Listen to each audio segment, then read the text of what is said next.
Welcome, ladies and gentlemen, to another exciting edition of Transformers Reviews. And guys, today I'm actually kind of excited to bring you guys Blastwave. Now, if you saw the Megatronus review, this figure is based off that very same mold, but they've made quite a few changes to it. But let's go ahead, and the packaging, I actually didn't know this until yesterday, but it was brought to my attention there's something very interesting about the package. And considering we've mentioned Megatronus, it's rather appropriate. So when we look at the box art for Blastwave here, apparently they recycled not only the mold, but the artwork from Megatronus. The only things that have changed is the chest, the head, and adding the Autobot symbol. Apparently, if you look over here, you can still see Megatronus's arm cannon, and these shoulders are not the same as what Blastwave has. These are still Megatronus's shoulders. They've just recolored everything, slapped an Autobot logo on there, and like I said, given it a new head, new chest armor. Which, I didn't even notice it until it was brought to my attention, but that's pretty interesting. So, anyway, let's go ahead and take a look at Blastwave in his tank mode. Okay, so some of my first thoughts on this is I'm actually very entertained with the changes that have been made to this mold since it was used as Megatronus. Now, Blastwave, he got recolored as Bludgeon. This was just kind of the preliminary release of it, sorry guys, need to get my thoughts in order here. One of the things that you'll maybe notice right off the bat is the face down here, which kind of reminds me of the Beast Hunter's Shockwave that we got, where it had the head down here. Now, as this was meant to eventually become Bludgeon, this was meant to mimic the chest in robot mode, because on Blastwave and Bludgeon, they have what are supposed to kind of be skull-shaped chest armor, I guess. If you can kind of see here, it's supposed to be like the nose holes and obviously the eyes and everything. But one other issue you may notice is this huge hole right here. And I thought, well, what is that for? And if the light will hit it just right, you can kind of see there's a screw down in there. And if you look at it from the bottom, this piece eventually just becomes a robot butt, ironically. So if you wanted to, you could unscrew that and take this front piece off and just have, you know, a faceless tank on there if you wanted to do so. But I haven't done that on mine, so I don't know. There could be exposed robot bits, and for all I know, it could be used to help keep something in place for when this gets flipped around and becomes his robot crotch. So anyway, that being said, one of the other changes is on Megatronus, he didn't have holes right here and right here like Blastwave. This is where his missile pods were mounted, but for the subsequent releases of Blastwave and Bludgeon, those have been removed. Which I don't know why, that was kind of a cool little aesthetic. Now, one of the issues I do have with this mode and mold is that the tank treads. There's really nothing that can be done about this, you know, so there's these huge chunks missing out of it. That is because in robot mode, these fold down on top of this piece to make the legs. So when they fold out, there's not really anything they could have done there, because it would have been a practical impossibility. Now, the other thing is the hands. You can see his hands are just kind of hanging out here on the back. I mean, overall, it does give the top part of the tank a longer aesthetic, which I do like. And for the most part, I can ignore the hands on the back. That's not a terrible thing. I mean, true, there's a lot of space down here because of, I mean, it's just empty because of the way it was designed. But I'm okay with that. Like I said, I can ignore a lot of this stuff back here that is not very perfect. And I do like the double-barreled cannon as opposed to Megatronus's single barrel. I just think it gives this a nicer aesthetic look. And they went in and did little itty-bitty details like painting yellow right here, and I'm just thrilled with it. I love the silver barrels that contrast nicely to the green. And if we look at the top of the tank, you know, you got like what kind of looks like tank hatches and stuff. And anyway, the sword is a very interesting thing. You know, Megatronus came with a spear. Well, that spear kind of stuck out on the front of the tank cannon like a bayonet, and I was never too crazy about that.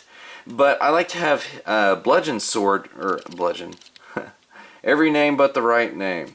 Anyway, I like to have Blastwave's sword going backwards as opposed to forward. And even if you do stick it forward in the spot, it doesn't stick out past where the tank barrels are. So anyway, I just think it gives it a nicer, cleaner look by putting it facing back. Or you could leave it off. It doesn't hurt it that way either. So anyway, before we move on, let's go ahead and show you what he looks like next to Hardhead.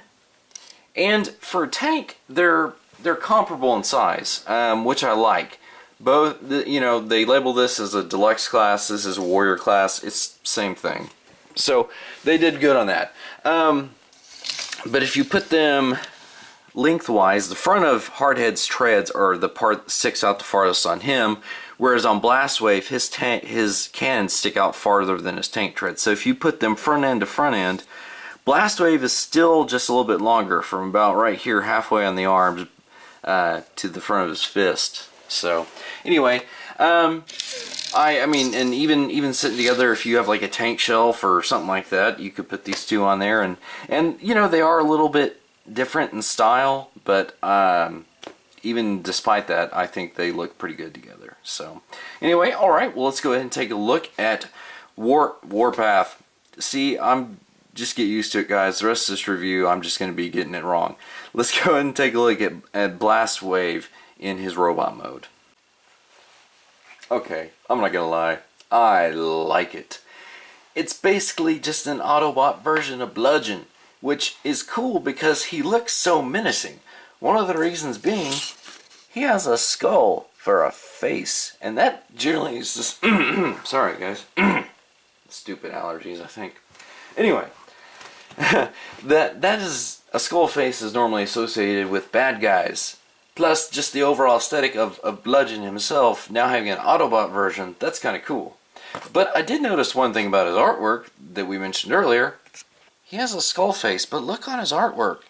It's your regular standard look. I don't get that. Plus the helmet, the chevrons are not at all like I mean, they flare out more 90 degrees than kind of up like this does. I don't know. Whatever. It's whatever. Box art's not important, the actual figure is. And I love it. And if you actually look at the aesthetic of the chest, you can again see kind of the skull shape. I guess it's kind of a stretch if you wanted to include these like the bottom teeth, and this could be like the bottom jaw, what forms a samurai piece there. I don't know, maybe it's just a little bit of a stretch. But speaking of the samurai motif, this piece is new. This was remolded and different from Megatronus. And again, it's more along the lines with the samurai aesthetic, as it's matched on the arms also with more of that similar motif. So I love that about combining the elements of a Transformer like that with something that's kind of legendary. Like there's lots of legends of samurai, so to kind of merge the two together is kind of cool when it's done right. He is really interesting because when he comes packaged, one of his features is his cannons are shown or packaged like this, down. Now, they do come off. That's meant to do that. I'll explain why here in a second. I like it more like this because it gives, just kind of a cooler look to it. Now, you can have them come down, but it only goes down this far. The reason being is if you can see the way he's molded, that's as far as they can come down. So he can, I guess if he wanted to shoot someone straight on, he could just lean forward, or he could just shell somebody from far away with these like that. But you saw when they came off earlier, it's designed to do that, so in case you didn't want just to have a strictly katana, you can actually put the gun in his hand and, have him have a double-barreled rifle if you wanted him to. So, I mean, that doesn't look stupid. I mean, it works, but I more prefer to have it on his back. I think it looks better there. And so, anyway, if we look back at him like this, it is his katana. And I love that, because, again, aside from drift, how many robots have swords? Don't really know many that I can think off the top of my head. Maybe Optimus Prime for one. And a couple of characters. But overall, they more have guns as opposed to swords. So it's kind of cool. Matches, again, the design style they were going with. And again, with it being Bludgeon, Bludgeon always had a sword. So Blastwave, he just got one too.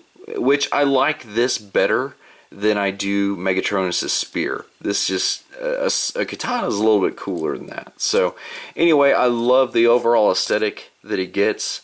And I really think this is a vast improvement. I sold my Megatronus, but now that I have Blastwave, I don't regret it one bit. So, like I said, I think that I love the fact that he looks so evil, but he's actually an Autobot, which is cool. So, you kind of saw a quick comparison there with Hardhead, which here's Hardhead.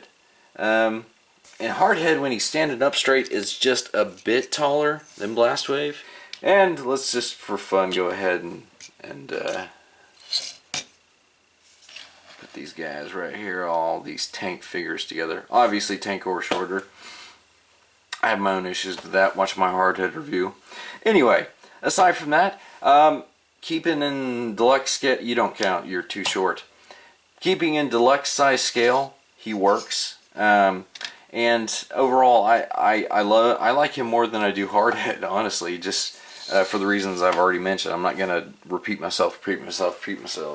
So anyway, he's out now. If you want him, he's definitely worth it. I actually like this coloration of Blastwave better than I actually like the Bludgeon mold.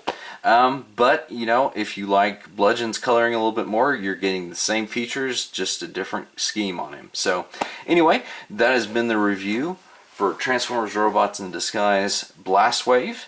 I look forward to seeing you guys in another review.